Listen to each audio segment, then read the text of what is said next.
Assalamualaikum warahmatullahi wabarakatuh. Perkenalkan, nama saya Siti Nur Najifah, NIM 20302047 dari Prodi Hukum Ekonomi Syariah. Di sini saya akan menjelaskan materi tentang hukum perdata yang meliputi penjelasan asas-asas dan ruang lingkup hukum perdata. Setiap negara memiliki hukum atau peraturan yang menjadi pedoman dalam kehidupan bermasyarakat.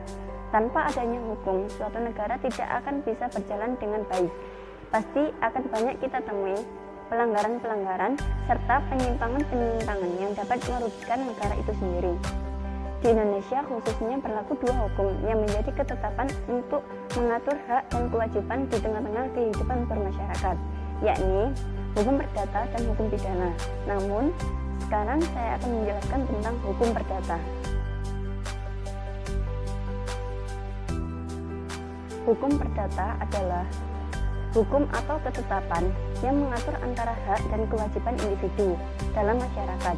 Secara umum, hukum perdata juga dapat diartikan sebagai semua peraturan yang mengatur hak dan kewajiban perorangan dalam hubungan masyarakat. Oleh sebab itu, hukum perdata juga disebut sebagai hukum privat karena mengatur kepentingan perorangan. Yang diatur di dalam hukum perdata meliputi hubungan-hubungan antara warga negara seperti perkawinan, perceraian, kegiatan usaha, dan lain sebagainya yang diatur dalam Undang-Undang KUHP Perdata.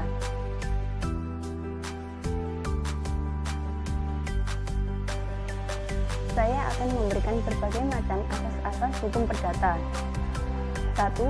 Asas kebebasan berkontrak. Jadi, asas ini mengandung arti bahwa semua orang dapat mengadakan perjanjian baik yang sudah diatur dalam undang-undang maupun yang belum diatur dalam undang-undang.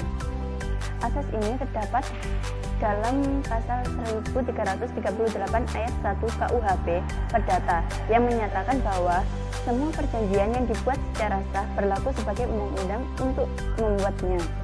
2. Asas konsensualisme. Asas ini berkaitan dengan pada saat terjadi perjanjian. Di dalam pasal 1320 ayat 1 KUHP Perdata, syarat sah perjanjian itu adalah ketika adanya kata sepakat di antara kedua belah pihak. 3.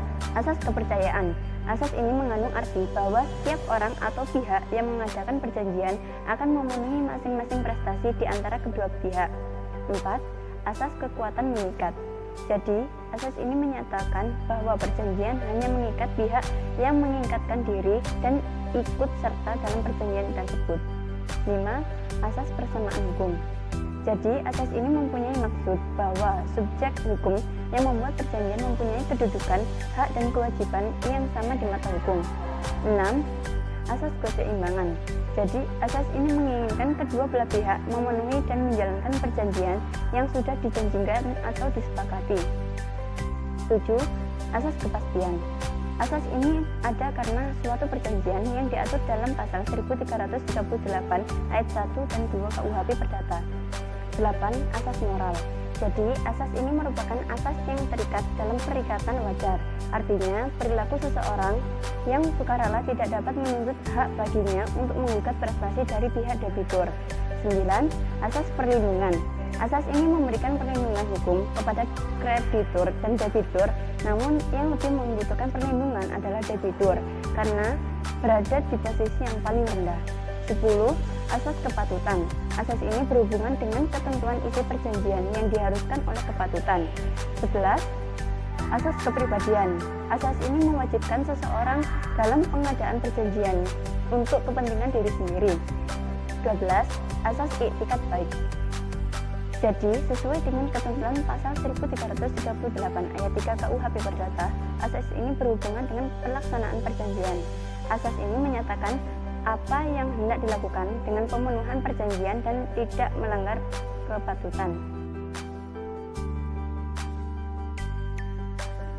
Berdasarkan ruang lingkupnya, hukum perdata terbagi menjadi dua, yaitu 1. Hukum perdata dalam arti luas, meliputi semua hukum privat, material yang mengatur kepentingan perseorangan seperti koperasi, perniagaan, dan lain-lain. 2. Hukum perdata dalam arti sempit merupakan hukum perdata sebagaimana terdapat dalam KUHP Perdata.